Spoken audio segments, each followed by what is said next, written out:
Good evening and salutations, my B&B fans.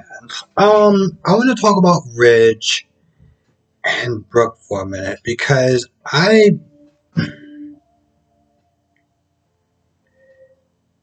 don't even understand how to describe. I don't even know about how to describe what I just saw. I really don't. So Ridge tells Brooke that he kissed Taylor. He got caught up in the moment. He was all happy and everything like that. And one thing just led to the next. And I'm just like, to me, it just sounds like a bunch of excuses. That's literally what it sounds like. And then Brooke just started asking a bunch of just wild questions like, well, what was it like? Was it like feelings? Was it epic? Or like what was it like? What do you mean? What was it like? Are you, God, you are asking the wrong questions. You shouldn't be asking what was it like. You should be sitting there saying, what the hell is wrong with you? Or any one of those adjectives would work. You know what she does after that? She kisses him. She kisses him, and she's like, you know what? Listen, you didn't forgive me for a lot of my kisses and stuff like that, so I will forgive you for this one, and we could just move forward. Okay. um,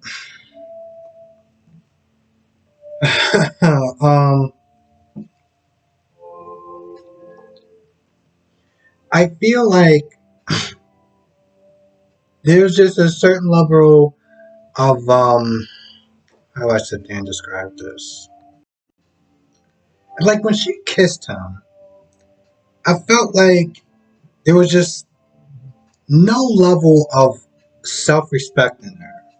I don't understand. I know that they have this history that I've been told by other people, and I have to sit there and take everyone's word because I haven't watched their back and forth and things of that nature. I wasn't privy to a lot of this stuff.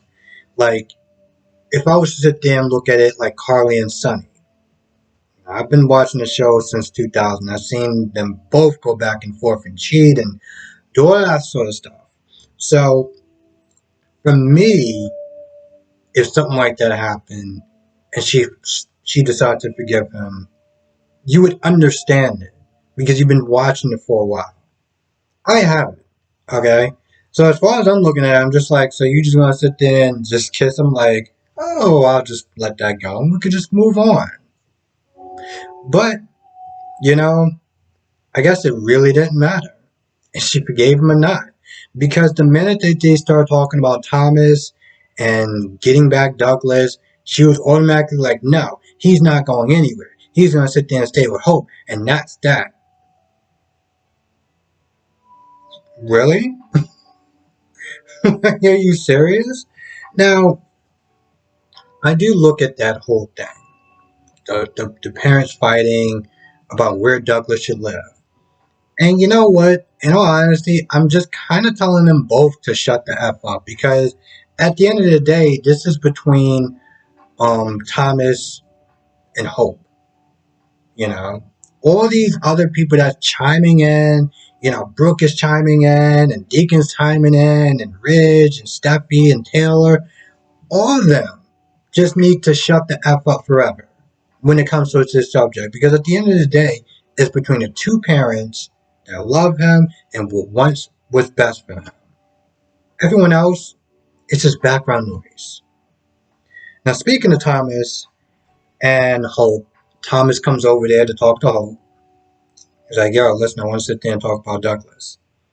Now, Hope is just like, oh, I'm working right now, and I really don't want to get into it. I'm like, so when do you think it's a good time? I mean, you want to schedule a meeting or something? Like, no, but we're doing this today. We're doing this like right now.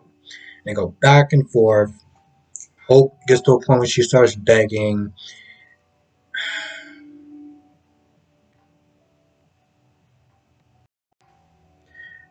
Now, in reality,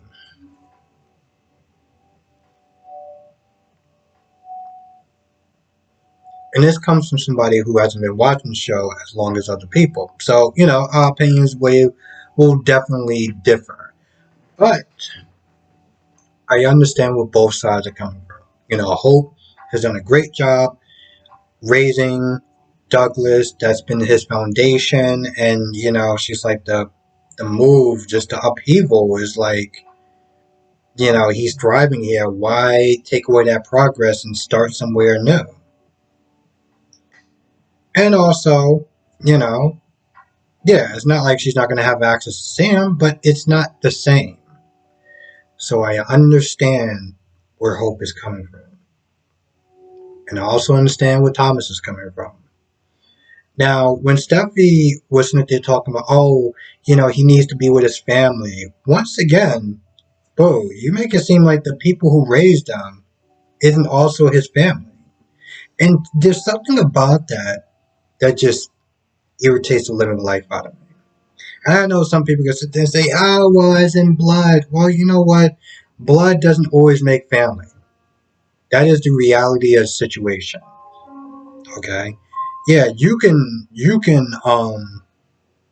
somebody can be your biological dad and not be a father figure to you. And the same thing with as far as a mother goes. So, when Thomas is like, he needs to be with the Forsters, he needs to be with his family, or, he needs to then understand the Forsters' legacy and stuff like that. And I'm like, you make it seem like he's in the dark about that. Like, you don't come over there, you don't talk about that stuff. Like, I just, the Forster way. What is this Forster way you talking about? What do y'all do at noon? Like, what do y'all do? I don't understand, like, I understand that he's trying, even when Bridge was talking about, well, he needs to then understand his legacy and, the Forrester family and stuff like that. I'm like, y'all can implement that in your conversations when you spend time with him. But what, you need to uproot him to do that? But again, I understand where Thomas is coming from. Now the thing is, Thomas said that he'd been thinking about that for a while. But when did you plan on telling Hope? Well, the one thing that he said, that's it. Plan's gonna be in action, like as in less than 8 hours. You know. But again, I understand where he's coming from, and this is one of those things where it's like he also made a comment about how Liam isn't his real dad, and I'm tired of him sitting there acting like he is. And you know what? I get that. I 100% get that.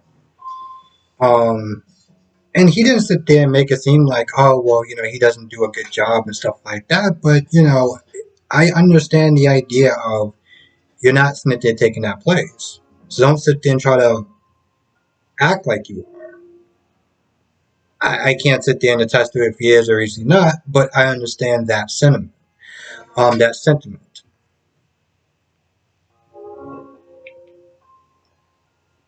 Tough situation. I was watching JLJ his morning show. And, I asked him, I was like, what side are you on? You're on the Logan side? Are you on the Forster side? He was like, I'm not really picking sides. You know what? I'm not picking sides either. I'm really not. I'm like, I was like, in an alternate universe, I think that probably they should, I don't know, maybe live together. Find one place, they can all live together, and then you don't have to sit there and decide, is he going to sit there and go to your side? Are you going to go to his side? It's like, no. They can just all live together. Obviously, that's not going to happen. So, yeah. Now, the third scene, with Deacon drinking too much, and his coworker being like, "Yo, listen, you got your parole meeting tomorrow. You can't be sitting there getting all sauce tonight. How you gonna get through that meeting tomorrow?" I was like, "Yeah, I know, you're right." Now, this woman, this redheaded chick, kept looking at him the entire time, and he was like, "Yo, is he giving me vibes?" Like, at first, I was like, "Is that Sheila?" Now, obviously, it wasn't Sheila, and I'm pretty sure he helped her escape and yada yada yada. He did sit there and talk about um he did sit there and talk about Sheila with the guy. Now, I'm only speculating that he helped Sheila escape. For I know, he can really sit there and think that Sheila's dead. I doubt it because he did sit there and help Diane fake her death on Y&R. So I wouldn't put it past Deacon. But like I said, so he's at the bar. This chick is looking at him the entire time. He goes back to his place. She knocks on the door, and then they just plays mattress tag. I mean, I'm gonna be completely honest. I like Deacon. Um, so when I say this, I just gotta be honest. I know that this whole Deacon and this redheaded chick that we're gonna find out her name maybe later on, hopefully, because to be honest, if it doesn't, if we don't find out anything more about this mysterious redheaded woman, then it was a complete and utter pointless scene. Complete and utter pointless scene. And I mean, what the hell? I know that somebody got to sit there and take one for the team as far as trying to stretch out that 18 minutes time gap. And I'm like, seriously? Anyway, I feel like that's about it for them. Oh, yeah, there was more talk with Steffi, but honestly, tell you the truth, it's the same thing. She talks about, oh, Douglas should be with us, and you should sit there and you should be with Dad, and Taylor was like, but he's married, but he kissed you, and that doesn't bother you, Steffi? Like, really, that doesn't? Okay. And of course, Taylor's all like, "Oh, you're right. I'm not gonna sit there and mind my manners. I'm not gonna sit there and hold back. I'm gonna sit there and go for what I want." After about a good 30, 40, or 3 hour talk that Steffi was having with Taylor as far as getting back Ridge, now she's on a mission. So you know what? It's not for me, but whatever. Um, That's for the people that's team Foresters or team Foresters versus team Logans or team Steffi. I mean team Taylor versus team Brooke. To be honest, I don't really care about which one of them. I don't really care about either of them. I really don't. Um, Same thing with this whole custody case, or that's going to be a custody case. It's like, I guess because I understand where both sides are coming from, I get it, you know. Anyway, with that being said, I'm going to go. I want to thank you for watching. Be safe. Let me know your thoughts down in the comment section below. And I'll see you in the next video.